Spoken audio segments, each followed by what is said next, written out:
ಎಲ್ಲಿ ಅದು ಏಯ್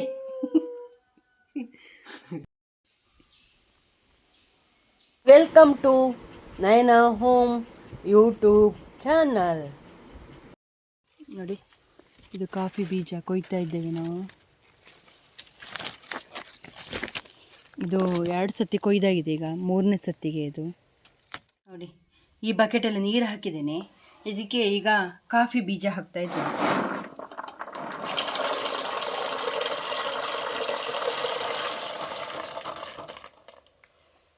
ಇವತ್ತು ರಾತ್ರಿ ಫುಲ್ಲು ಇದು ಹೀಗೆ ನೀರಲ್ಲೇ ಇಡಬೇಕು, ಮತ್ತೆ ಬೆಳಿಗ್ಗೆ ತೆಗಿಬೇಕು.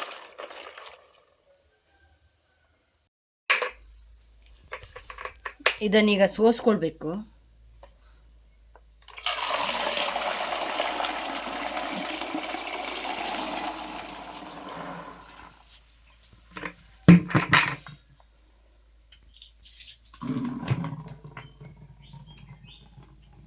ನೋಡಿ, ಈಗ ಸೋಸಿ ಆಗಿದೆ ಇದು ಕಾಫಿ ಬೀಜ. ಇದನ್ನು ಇದಕ್ಕೆ ಹಾಕ್ಕೊಳ್ತೇನೆ. ನೋಡಿ, ಇದು ಮೊದಲು ಯಾವುದಕ್ಕೆ ಉಪಯೋಗಿಸ್ತಿದ್ರು ಅಂತ ಗೊತ್ತಿಲ್ಲ ನನಗೆ.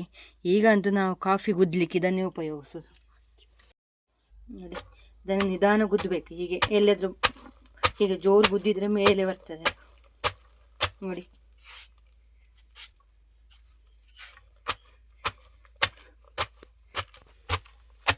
ನಾವು ಯಾವಾಗಲೂ ಈ ಕಾಫಿಯ ಬೀಜವನ್ನು ಹೀಗೆ ಬಿಸಿಲಿಗಿಟ್ಟೆ ಕೊಡ್ತಿದ್ದೆವು. ಅದಕ್ಕೆ ಕಮ್ಮಿ ರೇಟ್ ಹಾಕ್ತಾರೆ, ಕೆಜಿಗೆ 100 ರೂಪಾಯಿ ಕೊಡ್ತಾರೆ. ಹೀಗೆ ಮಾಡಿದರೆ ನಮ್ಮ ಮನೆ ಖರ್ಚಿಗೆ ಆಗ್ತದೆ. ಅದಕ್ಕೆ ನಾವು ಹೀಗೆ ಮಾಡೋದು.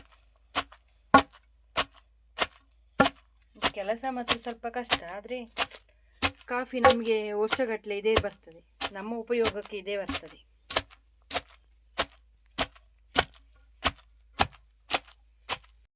ನೋಡಿ, ಈಗ ಆಗಿದೆ ಇದು. ಇದನ್ನಿನ್ನು ಬಿಸಿಲಿಗೆ ಇಡಲಿಕ್ಕೆ ಉಂಟು, ಅದಕ್ಕೆ ಇದರ ಚೀಲದ ಮೇಲೆ ಹಾಕೋದು ನಾವು.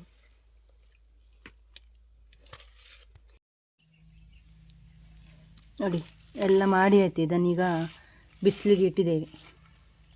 ಒಂದು 15ರಿಂದ 20 ದಿನ ಆಗಬೇಕು, ಸ್ವಲ್ಪ ಒಳ್ಳೆ ಒಣಗಬೇಕು.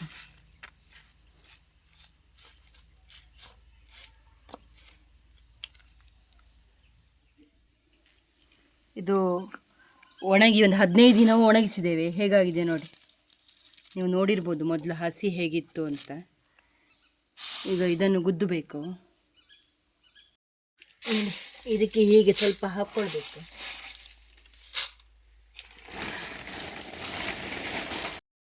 ನೋಡಿ, ಹೀಗೆ ಒನಕೆಯಲ್ಲಿ ಕೊಟ್ಟೋದು.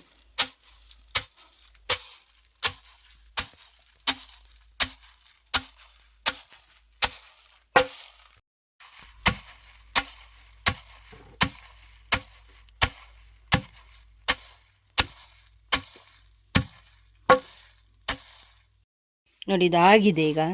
ನೋಡಿ, ಹೀಗೆ ಇದು ಬೇಳೆ ಬೇರೆ ಬೇರೆ ಆಗಿದೆ ನೋಡಿ. ಅದನ್ನು ನಾವಿದು ಎಂತ ತಡಪೆ ಅಂತ ಹೇಳೋದು, ಅದಕ್ಕೆ ಹಾಕ್ಕೊಳ್ತೇನೆ. ಈಗ ಅದರ ಧೂಳೆಲ್ಲ ತೆಗಿಬೇಕಷ್ಟೇ. ಇದೀಗ 1 ಸತಿದು ಮಾತ್ರ ನಾನು ಮಾಡಿದ್ದು, ಇನ್ನೂ ಅಷ್ಟನ್ನು ಮಾಡಲಿಕ್ಕುಂಟು.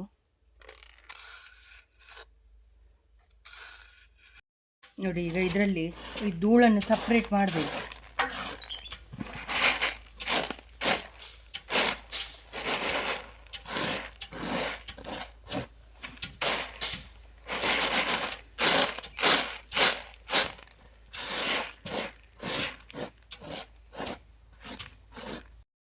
ಇಂಥದನ್ನು ಪುನಃ ಕುಟ್ಟಬೇಕು, ಅದು ಸರಿ ಆಗಲಿಲ್ಲ. ಅದು ಕೆಲವೆಲ್ಲ ಹಾಗೆ ತುಂಬ ಇದ್ದರೆ ಉಳಿತದೆ.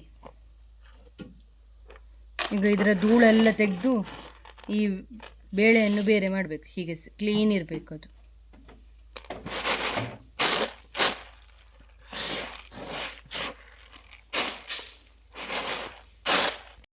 ನೋಡಿ, ಕ್ಲೀನ್ ಆಗುವಾಗ ಹೇಗಾಯಿತು.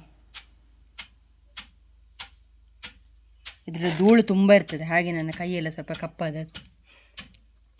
ನೋಡಿ, ಧೂಳು ಎಷ್ಟು ಉಂಟು. ಇದು ಒಂದರಲ್ಲೇ ಇಷ್ಟು ಇತ್ತು.